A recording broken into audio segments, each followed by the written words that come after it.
Hello friends, welcome to my new video. Friends, ఇండియాలో monsoon అంటే just rain కాదు. మన agriculture, economy, drinking water, power generation అన్నీ depend అయ్యే లైఫ్ లైన్. కానీ పసిఫిక్ ఓషన్లో జరిగే ఒక క్లైమేట్ ఫినామినన్ ఎల్ నీనో మన మాన్సూన్ని స్ట్రాంగ్లీ ఇన్ఫ్లుయెన్స్ చేస్తుంది. 2026లో ఇండియా నార్మల్ రెయిన్ఫాల్ అసలు రిసీవ్ చేస్తుందా, డ్రాట్ రిస్క్ ఉందా? ఈ వీడియోలో El Nino, La Nina, monsoon relationship, ఇండియాపై ఇంపాక్ట్, ఫ్యూచర్ సొల్యూషన్స్ అన్నీ సింపుల్గా అర్థం చేసుకుందాం. What is El Nino? First అసలు ఎల్ నీనో అంటే ఏంటో చూద్దాం. నార్మల్లీ పసిఫిక్ ఓషన్ వెస్ట్రన్ సైడ్లో warm water Indonesia and Australia దగ్గర ఉంటుంది. ఈస్టర్న్ పసిఫిక్లో కోల్డ్ వాటర్ సర్ఫేస్కి వస్తుంది. కానీ ఎల్ నీనో టైంలో ట్రేడ్ విండ్స్ వీక్ అవ్వడం వల్ల వామ్ వాటర్ ఈస్ట్ డైరెక్షన్కి మూవ్ అవుతుంది. దీనివల్ల రిజల్ట్ ఏంటంటే పసిఫిక్ ఓషన్ అన్యూజువల్లీ వామ్ అవుతుంది. Weather patterns world wide disturb అవుతాయి. ఎల్ నీనో అనే స్పానిష్ వర్డ్కి మీనింగ్ ఏంటంటే little boy or Christ child అని అర్థం. Where does El Nino occur? El Nino mainly central and eastern Pacific ఓషన్లో ఏర్పడుతుంది. Scientist generally sea surface temperature normal కన్నా 0.5 degrees Celsius ఎక్కువ ఉంటే ఎల్ నీనో కండిషన్ అని డిక్లేర్ చేస్తారు. ఇది ఓషన్లో జరిగే చేంజ్ అయినా ఎఫెక్ట్ మాత్రం వరల్డ్ వైడ్ కనిపిస్తుంది. రెయిన్ఫాల్ ప్యాటర్న్స్ మారిపోతాయి, స్ట్రామ్స్ బిహేవియర్ చేంజ్ అవుతాయి, అగ్రికల్చర్ అండ్ వాటర్ రిసోర్సెస్ పై ఇంపాక్ట్ పడుతుంది. What happens during El Nino? El Nino process step by step చూద్దాం. పసిఫిక్ ఓషన్ వామ్ అవుతుంది. First of all trade winds weaken అవుతాయి. Rainfall eastern Pacific సైడ్కి shift అవుతుంది. Indian Ocean నుండి ఇండియాకి రావాల్సిన మాయిశ్చర్ తగ్గిపోతుంది. Weak monsoon and drought risk increase అయ్యే ఛాన్సెస్ ఉంటుంది. సింపుల్గా చెప్పాలంటే పసిఫిక్ ఓషన్ వార్మింగ్ ఇండియాకి రీచ్ అయ్యే మాయిశ్చర్ని రెడ్యూస్ చేస్తుంది. What is La Nina? El నీనాకి quite opposite La Nina. La నీనాలో పసిఫిక్ ఓషన్ నార్మల్ కన్నా కూల్గా ఉంటుంది. ట్రేడ్ విండ్స్ స్ట్రాంగ్ అవుతాయి. Warm water Indonesia and Australia సైడ్లో కాన్సన్ట్రేట్ అవుతుంది.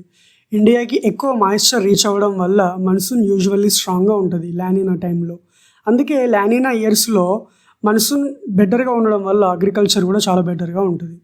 L Nino versus La Nina comparison చూస్తే ఎల్ నీనా అంటే warmer Pacific, weaker monsoon, higher drought risk. And La Nina అంటే cooler Pacific, stronger monsoon, lower drought risk. El Nina ఇయర్స్లో crop production decrease అయ్యే chances చాలా ఎక్కువ. లా నీనా ఇయర్స్లో crop yields చాలా బెటర్గా ఉంటాయి. కానీ క్లైమేట్ సిస్టమ్ కాంప్లెక్స్ కాబట్టి ఎక్సెప్షన్స్ కూడా ఉంటాయి. What is monsoon? మాన్సూన్ అంటే సీజనల్ రివర్సల్ ఆఫ్ విండ్స్. ఇండియాకి 2 మేజర్ మాన్సూన్ సిస్టమ్స్ ఉంటాయి. అవి ఏంటంటే సౌత్ వెస్ట్ మాన్సూన్ జూన్ నుండి సెప్టెంబర్ వరకు ఉంటుంది. నార్త్ ఈస్ట్ మాన్సూన్ అక్టోబర్ నుండి డిసెంబర్ వరకు ఉంటుంది. South west monsoon alone India annual రెయిన్ఫాల్లో నియర్లీ 75% ప్రొవైడ్ చేస్తుంది. అందుకే మాన్సూన్ సక్సెస్ అంటే ఇండియా సక్సెస్ అని చెప్పొచ్చు. Why is monsoon important? Monsoon importance ఏంటో ఇప్పుడు చూద్దాం. అగ్రికల్చర్కి వాటర్ ఎంత ఇంపార్టెంటో మనందరికీ తెలుసు. ఆ వాటర్ కావాలంటే monsoon is very important. Food production కోసం రిజర్వాయర్స్ అండ్ డ్యామ్స్ ఫిల్ అవ్వడం, hydro power generation, drinking water supplies, industries operations. Indian economy ఇలా డైరెక్ట్గా మాన్సూన్ రెయిన్ఫాల్ మీద డిపెండ్ అయ్యే సెక్టార్స్ చాలా ఉన్నాయి. How El Nino effects India? El Nino ఇండియాపై ఎంత ప్రభావితం చేస్తుందో చూద్దాం. First of all reduced rainfall, then lower crop yield, next food inflation and water shortages, severe heat waves, lower hydropower generation. అంటే ఒక ఓషన్ వార్మింగ్ ఈవెంట్ అనేది millions of Indians daily లైఫ్ని effect చేయగలదు. Historical L నీనో years. హిస్టరీలో కొన్ని powerful L నీనో జరిగిన events ఏంటో చూద్దాం. 1982 to 83 severe global weather disruptions. 1997 to 98 one of the strongest El Nino events. 2002 ఇండియాలో major monsoon deficit. 2009 drought conditions. 2015-16 heat waves and weak rainfall. History మనకి చెప్తుంది ఏంటంటే ఎల్ నీనో అనేది ఇగ్నోర్ చేసేంత ఈజీ ఎఫెక్ట్ ఏం కాదు. L నీనో and agriculture. Indian agriculture mostly rainfall dependent. Rice, wheat, pulses, sugar cane లాంటి crops timely rainfall మీద depend అవుతాయి. వీక్ మాన్సూన్ వల్ల క్రాప్ ప్రొడక్షన్ తగ్గిపోతుంది, ఫుడ్ సప్లై రెడ్యూస్ అవుతుంది, ఫార్మర్స్ ఇన్కమ్ డిక్రీజ్ అవుతుంది, మార్కెట్లో ఫుడ్ ప్రైజెస్ అనేవి ఇంక్రీజ్ అయిపోతాయి. L నీనో and inflation. L నీనో impact just agriculture దగ్గర మాత్రమే ఆగిపోదు. లెస్ రెయిన్ఫాల్ వల్ల లోవర్ క్రాప్ అవుట్పుట్ ఉంటుంది. లోవర్ క్రాప్ అవుట్పుట్ అంటే less food supply. Less food supply means higher prices. Higher prices means increased inflation. So weather and economy మధ్య strong connection ఉంటుంది. El Nino and heat waves. El Nino ఇయర్స్లో temperatures usually higher ఉంటాయి. Longer summers, more frequent heat waves, water shortages, electricity demand increase. 2016 and recent ఇయర్స్లో India experience చేసిన extreme heat కండిషన్స్కి El Nino influence కూడా ఒక important factor. Surprisingly floods can also happen. ఇక్కడ interesting fact ఏంటంటే El Nino అంటే always drought అని మాత్రమే కాదు.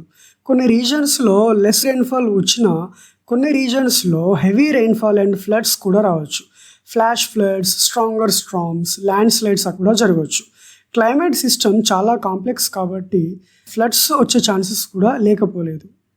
Monsoon forecasting technologies. ప్రస్తుతం సైంటిస్టులు అడ్వాన్స్డ్ టెక్నాలజీ యూజ్ చేస్తున్నారు మాన్సూన్ ఫోర్కాస్టింగ్ కోసం. Like they are using satellites, ocean buoys, super computers, Doppler weather radars, climate models. And Indian Meteorological Department and world metrological organisation, ఈ రెండు organisations అనేవి చాలా important in forecasting monsoon.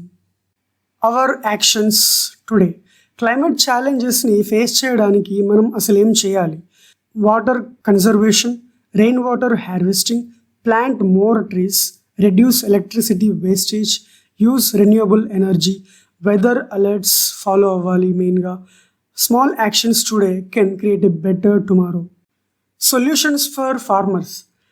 Farmers కోసం important solutions ఏంటంటే drip and sprinkler irrigation use చేయడము, drought resistant crop వెరైటీస్ని వాడడము, crop diversification చేయడము, వెదర్ బేస్డ్ ప్లాన్స్ చేసుకోవడము, చెరువులు మరియు ground water recharge, precision farming technologies. Solutions for government and society. Government లెవెల్లో అయితే వాటర్ స్టోరేజ్ ప్రాజెక్ట్స్ని తీసుకురావడం, rain water harvesting, crop insurance coverage, climate resilient seed distribution, disaster management strengthening, advanced weather forecasting investments. Collective action మాత్రమే long term solution. Key takeaways. Let's quickly recap. El Nino influences Indian monsoon rainfall. Weak monsoons affect agriculture, water resources, and economy. La Nina often strengthens monsoon rainfall. Water conservation and climate smart farming are essential. Government, farmers, and citizens together work chestene resilient India build చేయగలం. Final conclusion ఏంటంటే 1 degree of ocean warming can affect rainfall for over 1.4 billion Indians. ఒక small change ఓషన్లో జరిగిన మన జీవితాలపై huge impact ఉంటుంది. So మీ opinion ఏంటి? India future కోసం most important solution మీరు ఏమనుకుంటున్నారు? వాటర్ కన్జర్వేషనా, క్లైమేట్ స్మార్ట్ ఫార్మింగా, అఫారెస్టేషనా లేదా రెన్యూవబుల్ ఎనర్జీయా? కమెంట్స్లో చెప్పండి. వీడియో నచ్చితే లైక్ చేయండి, ఛానల్కి సబ్స్క్రైబ్ అవ్వండి. ఫ్యాక్ట్ హారిజాన్ తెలుగుని ఫాలో అవ్వండి for more interesting stories. Thanks for watching.